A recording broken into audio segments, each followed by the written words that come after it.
Très bien, merci Alain, bonjour à tous. Merci de cette invitation à partager au sein de la CRLF et la Société française de cardiologie. Nos expériences, nos réflexions et cette mise en commun, on l'espère, nous enrichira tous. Alors, physiopathologie, pour introduire cette session sur le choc cardiogénique, voici mes conflits d'intérêts éventuels. Alors, quand on aborde le choc cardiogénique, il est habituel de présenter cette figure de Judith Hochmann qui, bien que déjà datant d'une dizaine d'années, reste d'actualité parce qu'elle a le mérite de présenter différents aspects hémodynamiques et humoraux du choc cardiogénique et donc de souligner que l'une des complexités du choc cardiogénique, ça va être la juxtaposition de différents profils qu'il faudra assumer. Dans sa forme la plus pure, ici chez le cochon, dans le cadre d'un protocole d'infarctus aigu du myocarde, on voit que le choc cardiogénique se présente avec une diminution du volume d'éjection qui, malgré une augmentation de la fréquence cardiaque, va être associée à une diminution de l'index et du débit cardiaque.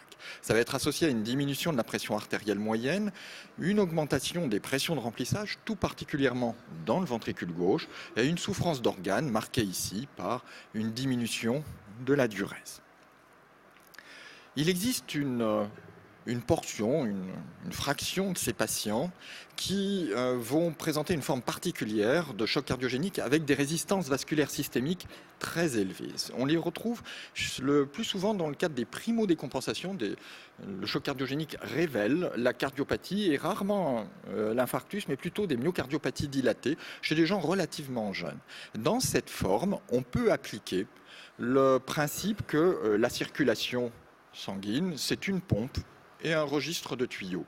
À partir de là, quand on diminue les résistances vasculaires systémiques, on observe une augmentation du débit cardiaque.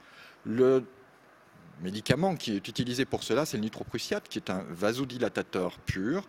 Et le meilleur exemple de ce profil clinique très particulier, ce sont des patients dans cette étude avec un rétrécissement aortique, un choc cardiogénique, un index cardiaque ici effondré. Et l'administration de nitroprussiate chez ces personnes qui ont des résistances vasculaires très élevées, sans aucun inotrope, va être associée à une diminution des résistances vasculaires qui va entraîner un doublement de l'index cardiaque ou du débit cardiaque. C'est sans augmentation de la fréquence cardiaque, c'est bien une augmentation du volume d'éjection qui s'est trouvé libéré par la diminution des résistances. Dans cette logique, une façon de concrétiser ou de matérialiser le travail cardiaque de façon globale, mais particulièrement intéressante dans le cadre des chocs cardiogéniques, c'est ce qu'on appelle la puissance cardiaque, qu'on peut présenter comme ceci, puissance cardiaque ou puissance cardiaque indexée. C'est le produit de la pression artérielle moyenne et du débit cardiaque. Il faut l'imaginer comme représentant l'énergie qui est fournie par le cœur à la sortie des sigmoïdes aortiques pour activer la circulation. Cette puissance cardiaque, c'est au repos de l'ordre de 1 watt. Elle peut monter à des niveaux bien plus élevés, assez considérables, de l'ordre de 6 watts, lors des efforts très intenses. Pour le choc cardiogénique, la puissance cardiaque est le marqueur hémodynamique le plus puissant de mortalité, bien avant la pression artérielle moyenne, bien avant le débit cardiaque. Alors, l'utilisation de la puissance cardiaque est très utile dans la réflexion autour du choc cardiogénique. Dans ces travaux, on montre qu'une puissance cardiaque en dessous de 0,35 watts ou en dessous de 0,53 watts dans l'étude choc est associée à un pronostic très défavorable et pratiquement tous les patients décèdent. Mais ce qui est encore plus intéressant, c'est que lorsqu'on stimule le cœur avec de la dobutamine, avec un inotrope, les patients qui ne sont pas capables de monter leur puissance cardiaque au-delà du niveau de puissance cardiaque de repos de 1 watt vont mourir. Quand ceux qui sont à même d'aller au-delà de 1 watt montrent qu'ils ont une réserve qui va leur permettre de survivre. Alors, au-delà de ces paramètres hémodynamiques et de cette réflexion sur le travail cardiaque lors du choc cardiogénique, il y a toute la réflexion autour de la perfusion. Perfusion d'abord du cœur. Alors, vous savez que la perfusion du myocarde, elle est en lien avec un gradient qui est entre l'aorte et les pressions de remplissage du ventricule gauche, ce qu'on appelle, c'est marqué par l'intégrale de cette surface en diastole. Cette surface, qui est directement le témoin de la force qui pousse le sang dans les coronaires et dans la microcirculation du myocarde, cette surface, elle va diminuer avec la fréquence cardiaque, elle va diminuer quand la pression artérielle diastolique diminue, elle va diminuer quand les pressions de remplissage du ventricule gauche augmentent et elle va aussi diminuer quand la relaxation s'altère. On comprend qu'en situation de choc cardiogénique, il va y avoir une compromission de la pression de perfusion des coronaires. Alors heureusement, les coronaires ont une autorégulation qui est très puissante et qui permet, grâce à une vasodilatation de leur microcirculation, de maintenir un débit au niveau du myocarde qui va rester constant très longtemps avec la diminution de la pression de perfusion coronaire. Mais il y a une limite. On arrive à une vasodilatation maximale et quand on y est, une diminution plus avant de la pression de perfusion coronaire va être associée à un effondrement du flux coronaire.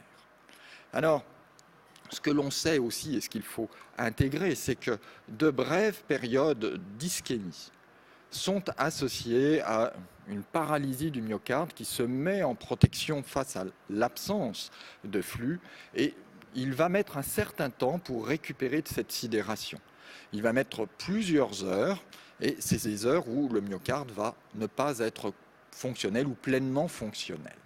Donc c'est important parce que cette situation, on la rencontre régulièrement, par exemple, dans les arrêts cardio-circulatoires où quand vous prenez en charge les patients, vous avez une sidération myocardique qui va prendre plusieurs heures pour récupérer 48, parfois 3 jours de cet ordre-là.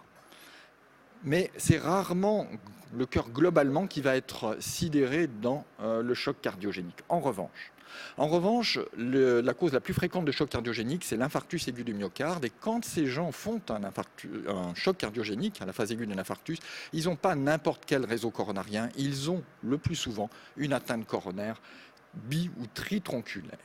Alors, ce qu'il faut bien avoir en tête, c'est que le flux coronaire en aval d'une sténose sur une coronaire, il est maintenu, c'est ce que nous voyons ici, au repos, lorsque par des mécanismes d'autorégulation, vasodilatation et autres processus, et les collatérales, mais qui permettent au repos de maintenir un flux. Lorsqu'il y a un stress, un effort ou une grosse demande métabolique, à ce moment-là, les coronaires qui ne présentent pas de sténose vont voir leur flux augmenter éventuellement considérablement. Mais celles qui présentent une sténose vont au contraire voir leur flux diminuer, ne serait-ce que parce qu'il y a des phénomènes de vol du côté des coronaires normales. Alors ceci a une conséquence, c'est que lorsque une coronaire, ou plutôt une portion de myocarde, voit son flux diminuer, il va diminuer aussi sa contraction pour se protéger.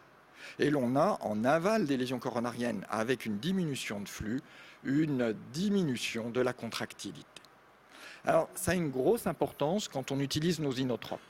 Ici, c'est une situation de sidération myocardique où on a un myocarde qui dysfonctionne, mais on a une réserve de flux au niveau de ce myocarde. Il y a une discordance entre sa dysfonction et le flux qui est mis à sa disposition. Quand on va mettre un inotrope, il va bien sûr se contracter et il va réclamer plus de flux, mais celui-ci est présent et il va pouvoir récupérer sa fonction sans passer en ischémie. En revanche, cette portion ici de myocarde, elle ne se contracte pas bien, mais c'est parce que le flux à son niveau est déjà diminué. Vous allez mettre des inotropes, le stimuler. Il va peut-être répondre modestement, mais il va très vite passer en ischémie et arrêter de répondre. Donc il faut bien avoir en tête ces deux éléments. Quand on arrive à cette figure, qui est un tournant dans la présentation, on est aussi face à un tournant dans la prise en charge et dans l'évolution d'un choc cardiogénique. En effet, cette figure nous montre que le choc cardiogénique, il est associé à une dysfonction des organes au-delà du cœur. Celle-ci est en lien avec la diminution de la pression de perfusion systémique, elle-même en lien avec la cascade hémodynamique dont on a parlé. Quand il y a une dysfonction d'organes, il y a, de façon tout à fait non spécifique, le déclenchement de mécanismes initialement, pense-t-on, protecteurs de l'inflammation. Une inflammation systémique dont l'un des marqueurs au niveau des marqueurs de l'inflammation va être l'activation de la hénosynthase qui va elle-même induire une augmentation du NO, plus particulièrement au niveau des vaisseaux et des cellules endothéliales. Ceci va se marquer pour nous dans la clinique avec un changement du profil hémodynamique, une baisse, voire un effondrement des résistances vasculaires systémiques et souvent d'ailleurs à ce niveau, une normalisation du débit cardiaque. Il n'en demeure pas moins que c'est la voie vers la défaillance multiviscérale. Alors, c'est bien beau ce schéma, il est clair, il correspond d'ailleurs à notre impression clinique, aux situations cliniques auxquelles nous sommes confrontés, mais la partie inflammatoire du choc cardiogénique pose bien plus de questions que nous n'avons de réponses. D'abord, sur le plan de sa gestion hémodynamique, on sait contrecarrer la chute de la pression artérielle avec des inhibiteurs de la hénosynthase. On arrive à remonter donc la PAM, à remonter la puissance cardiaque, mais on sait par des études cliniques qu'il n'y a pas de bénéfice à remonter la situation hémodynamique, les patients mourront tout autant. Alors, il y a aussi des interrogations autour du secteur microvasculaire et des situations et plutôt des circulations qui sont très inégales face à la gestion de leur microcirculation. La circulation cérébrale va rester, comme d'ailleurs la circulation coronaire, très longtemps, avec une autorégulation qui va protéger la densité des microvaisseaux. À l'inverse, la circulation digestive, ici indirectement représentée par la microcirculation sublinguale, va présenter une diminution très importante de la densité des microvaisseaux, qu'ils soient ou non perfusés, induisant ou signalant une souffrance des organes qui ne voient plus l'arrivée de flux à ce niveau. Mais il y a d'autres éléments. Ainsi, sur ce modèle différent du précédent, qui était un modèle de sténose aortique chez le rat, ici on est avec un modèle d'infarctus du myocarde chez le cochon. L'infarctus du myocarde va être associé, ou le choc cardiogénique va être associé à une diminution de la saturation en oxygène du sang veineux mêlé, une diminution très nette de la saturation veineuse rénale, veineuse hépatique, une augmentation des lactates, mais dans ce modèle où il n'y a pas d'inotrope du tout, ils ont laissé le modèle se développer sans intervenir, ils voient que la microcirculation sublinguale, donc indirectement digestive, n'est pas modifiée. Elle ne bouge pas entre les animaux en gris en choc cardiogénique et ceux en blanc contrôle. Ce que l'on sait aussi, et là c'est chez des êtres humains, des patients qui sont en choc cardiogénique à la phase aiguë de l'infarctus du myocarde, que la moitié d'entre eux vont développer une infection, la moitié de ces infections vont survenir dans les 48 premières heures, mais on voit qu'entre ceux qui développent une infection et ceux qui ne développeront pas d'infection, sur des marqueurs biologiques que vous connaissez, la CRP, et puis d'autres qui vous sont plus familiers qu'à nous, la procalcitonine, la précepsine, la pentraxine 3, qui renvoient, que vous avez étudié dans le cadre plus particulièrement du sepsis, il n'y a pas de différence entre les infectés et les non ou sans infection. Il n'y a pas de différence sur la cinétique de ces marqueurs. On remarque néanmoins une forte dispersion des valeurs. Ce sont des médianes.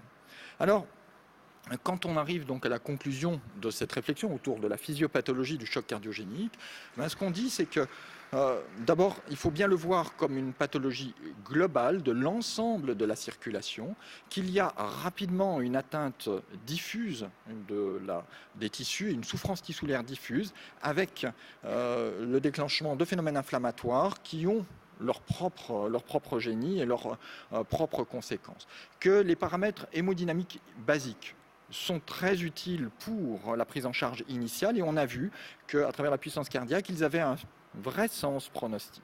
On peut arriver à mobiliser ou à analyser la réserve contractile du myocarde, dans certains cas en diminuant les résistances vasculaires systémiques, le plus souvent en utilisant des inotropes, en se souvenant que la dobutamine est un puissant vasodilatateur, qu'il y a différents modèles pathologiques qui surviennent les uns après les autres sur un intervalle de temps rapproché ou qui se superposent, et puis que dès lors qu'on a le processus inflammatoire en place, on est dans un tout autre registre, que le pronostic est catastrophique, qu'on a sans doute trop tardé et la gestion devient beaucoup plus compliquée. On en parlera dans la suite de cette session. Je vous remercie de votre attention.